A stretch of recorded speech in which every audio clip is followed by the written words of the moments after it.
Good morning class. आज का हमारा लेक्चर टॉपिक है ग्लोबल वार्मिंग, वैश्विक तापाधिक या वैश्विक ऊष्मन। वर्तमान समय में आप लोग न्यूज़पेपर, मैगजीन, इन सब चीजों में लगातार देखते आ रहे होंगे कि global warming, climate change, green house effect, ozone layer depletion, इस तरह की प्रॉब्लम और इन सारी प्रॉब्लम्स के चलते क्यूमुलेटिव इम्पैक्ट के रूप में ढेर सारी प्रॉब्लम्स हमारे सामने आ रही हैं। तो हमने सोचा कि क्यों ना हम इस टॉपिक को एलिब्रेट करें, आपके सामने साझा करें, ताकि हम और आप मिल करके इस टॉपिक के साइंस को समझें, अर्थात क्लाइमेट चेंज साइंस को समझ सकें। तो सबसे पहले हम आपको बताना चाहेंगे कि ग्लोबल वार्मिंग क्या है। पृथ्वी पर जीव जंतुओं के विकास के लिए एक निश्चित मात्रा में तापमान की व्यवस्था की गई है, पर किन्हीं कारणों से, स्पेशली मानवीय गतिविधियों के चलते, इस औसत तापमान में पिछले 100-150 वर्षों में लगभग 1 डिग्री सेल्सियस तापमान में वृद्धि दर्ज की गई है और यही तापमान की वृद्धि ग्लोबल वार्मिंग के रूप में हमारे सामने है, अर्थात हमारी पृथ्वी दिनों दिन गर्म और गर्म होती जा रही है। ग्लोबल वार्मिंग का जो क्यूमुलेटिव इम्पैक्ट है या प्रभावी जो परिणाम है वो हमारे जलवायु परिवर्तन के रूप में परिलक्षित हो रही है, अर्थात क्लाइमेट चेंज। ओके, अब हम आके यहाँ समझना चाहेंगे कि क्लाइमेट चेंज और ग्लोबल वार्मिंग में बेसिक क्या डिफरेंस है।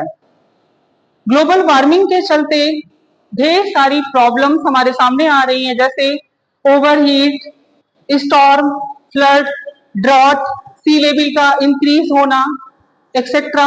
ये सारी प्रॉब्लम्स हमारे सामने आ रही हैं, जिसके चलते पूरा का पूरा ग्लोब या पूरे के पूरे ग्लोब पर जो क्लाइमेटिक कंडीशंस हैं वो चेंज होती जा रही हैं। उसे हम जलवायु परिवर्तन के नाम से जानते हैं।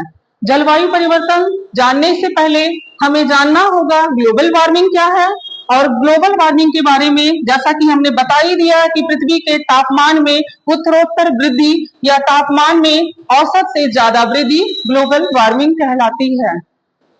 अब बात आती है कि ये ग्लोबल वार्मिंग की प्रॉब्लम किन कारणों से हो रही है, या इस ग्लोबल वार्मिंग के पीछे कौन से कारण हैं, मेजर फैक्टर्स जो रिस्पॉन्सिबल हैं। वो है हमारा ग्रीन हाउस इफेक्ट, पहला फैक्टर, और दूसरा ओजोन लेयर डिप्लीशन। ओके, जब हम ग्रीन हाउस इफेक्ट को पढ़ते हैं, ग्रीन हाउस गैसेस को जानते हैं, ग्रीन हाउस इफेक्ट के सारे मैकेनिज्म को समझते हैं, तब हम सही मायने में जान पाते हैं कि हमारा ग्लोब इतना वार्म क्यों हो रहा है या ग्लोबल वार्मिंग हो क्यों रही है। आइए हम बात करते हैं सबसे पहले ग्रीन हाउस इफेक्ट के बारे में। ग्रीन हाउस इफेक्ट आप कंसीडर करिए कि ये हमारी पृथ्वी है, ये हमारा अर्थ सरफेस है, हमारा पूरा का पूरा अर्थ सरफेस इस वायुमंडल में सन्निहित है। बेसिकली ये वायुमंडल हमारा ट्रोपोस्फियर है। ट्रोपोस्फियर में विद्यमान डिफरेंट ग्रीन हाउस गैसेस होती हैं। गैसेस तो बहुत सारी होती है, पर जो ग्रीन हाउस गैसेस हैं उनको हमने यहाँ पे राइट डाउन कर दिया है। पहला carbon dioxide, methane, water vapour, nitrous oxide, ozone और क्लोरोफ्लोरोकार्बन इत्यादि। सल्फर डाइऑक्साइड भी इसके अंतर्गत कंसीडर किया जाता है, क्योंकि वो भी ग्रीन हाउस गैस है और पृथ्वी के वायुमंडल में तापमान को अवशोषित करने में सबसे ज्यादा भूमिका ये सब मिलकर निभाते हैं। अब हम बात करें कि गैसों का इमिशन, उससे पहले हमें जानना होगा कि ये जो गैसें हैं ये हमारे वायुमंडल में पहले से ही विद्यमान थी। इनके साथ साथ oxygen, nitrogen, neon, argon, different type की गैसेस हमारे पृथ्वी के वायुमंडल में, हमारे वायुमंडल के संगठन में विद्यमान रही हैं। लेकिन तीव्र जनसंख्या वृद्धि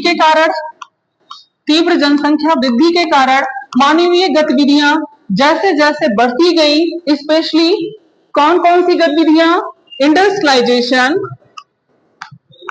ट्रांसपोर्टेशन, डिफॉरेस्टेशन,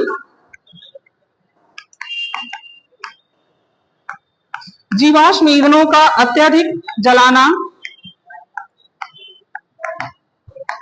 जीवाश्म ईंधन, शहरीकरण,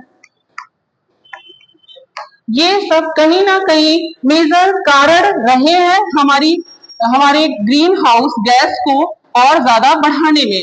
अच्छा, ग्रीन हाउस गैसों की सबसे बड़ी प्रॉपर्टीज क्या होती है? वो ये है कि जो स्पेशली ये ग्रीन हाउस गैसेस यहाँ पे दिख रही हैं आपको ब्लॉक डायग्राम के अंतर्गत, इनकी प्रॉपर्टी ये है, इनकी खासियत ये है कि ये सूर्य से आने वाली शॉर्ट वेव सोलर रेडिएशन को तो आने देती हैं, उन्हें एब्जॉर्ब नहीं करती हैं। होता क्या है, पृथ्वी कुछ सोलर रेडिएशंस को या ऊष्मा को एब्जॉर्ब कर लेती है और उसके बाद जो रेस्ट अमाउंट होता है उसको पृथ्वी का स्वभाव है वो लॉन्ग वेव टेरेस्ट्रियल रेडिएशन के रूप में रिफ्लेक्ट करता जाता है। लेकिन हमारे वायुमंडल में एक चादर के रूप में, एक ग्रीन हाउस घर के रूप में ये सारे के सारे कंपोनेंट विद्यमान है। इनका काम क्या होता है कि टेरेस्ट्रियल रेडिएशन को ये ऊपर हमारे वायुमंडल से बाहर जाने नहीं देती है। क्यों? क्योंकि ये इन सबों को अवशोषित कर लेती हैं, जिसमें सबसे ज्यादा कंट्रीब्यूशन कार्बन डाइऑक्साइड गैस का है। अवशोषित करने के बाद कंटिन्यूअसली हमारा वायुमंडल गर्म का गर्म बना रहता है, क्योंकि जो रेस्ट अमाउंट होता है वो बाहर जा नहीं पाता। सेम यही चीज यहाँ पे ओजोन स्फीयर है। ओजोन स्फीयर में आने वाला शॉर्ट वेव तो आ जाता था, लेकिन वो एब्जॉर्ब कर लिया जाता था। वर्तमान समय में क्लोरोफ्लोरोकार्बन जैसे गैसों के चलते ओजोन लेयर हमारा डिप्लीट हो रहा है। डिप्लीट होने के चलते चादर हमारी ओजोन लेयर की पतली हो रही है, जिससे यूवी रेज और गर्मी आ करके हमारे ग्लोबल वार्मिंग में और ज्यादा कंट्रीब्यूशन दे रहा है। हमारे ग्लोबल वार्मिंग में कंट्रीब्यूशन देने के चलते उसके क्यूमुलेटिव इम्पैक्ट के रूप में जलवायु परिवर्तन और उसके ढेर सारे आयाम के रूप में उसके दुष्प्रभाव सामने हमारे परिलक्षित हो रहे हैं। Thank you.